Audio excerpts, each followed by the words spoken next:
सबैजनालाई नमस्कार। यो चाहिँ तपाईहरुलाई अप्टिकल फाइबर सल्युसन दिन गइरहेको छौं एउटा कुनै घरको लागि कुनै कमर्शियल बिल्डिङको लागि जहाँ चाहिँ आईएसपी हरुले लिएको यो एउटा पोलबाट चाहिँ कसरी चाहिँ बाहिरै मात्र कनेक्टिभिटी गराएर भित्रको नेटवर्क चाहिँ हामी तपाईहरुले आफैले गर्न सक्नुहुन्छ भन्ने चीज देखाउन गइरहेको छौं। यो चाहिँ तपाईको बाहिर ओडीएफ राख्दिएको छौं। आईएसपी ले ओन्ली यसमा मात्रै कनेक्सन गराउँछ।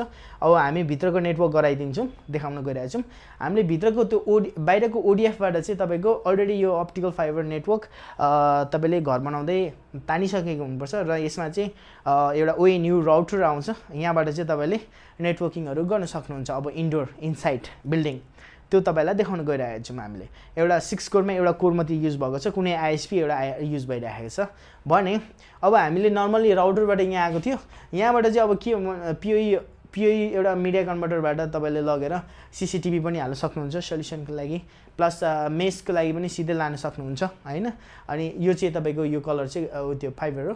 अनि अर्को फ्लोरमा लगेर फेरि सीसीटीभी रुम भित्रै पनि नभएर बाहिर जुन चाहिँ छ, अदरवाइज घरको बाहिर पनि सीसीटीभीहरु यसरी चाहिँ राख्न सक्नुहुन्छ।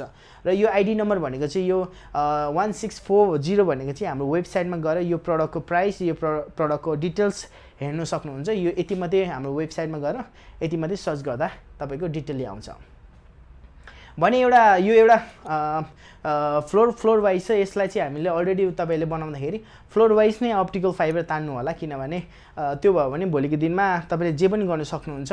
हामीले त्यो दुईटा आईएसपी तीनटा आईएसपी जतिवटा पनि आईएसपीहरु हाल्न सक्नुहुन्छ, जहाँ चाहिँ अहिलेको लागि हामीले मिनिमम पनि दुईटा कोर वा चारवटा कोर त मिनिमम राख्नु होला, किनभने फ्युचरमा के हुन सक्छ भन्ने चीजहरु थाहा छैन हामीलाई।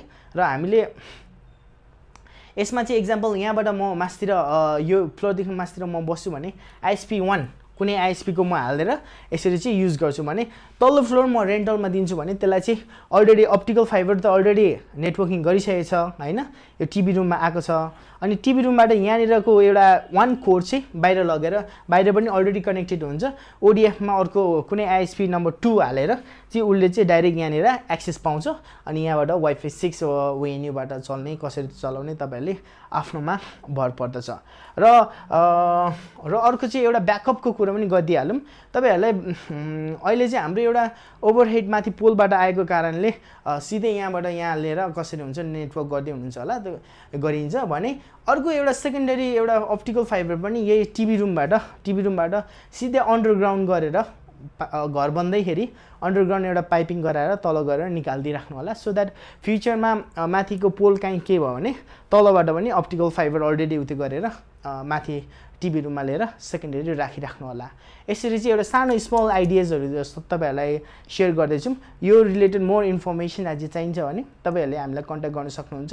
र हामीले अब अर्को नेक्स्ट फेज अझै अलिकति ठुलो एउटा एरियालाई ठुलो एउटा हाम्रो कान्तिपुर कोलोनीहरु जस्तोहरुलाई चाहिँ बाहिरै मात्रामा कसरी चाहिँ काम गर्न सकिन्छ, आईएसपीहरुले कसरी हाल्न सक्छ भनेर हामीले भिडियोहरु बनाउन गइरहेछौं।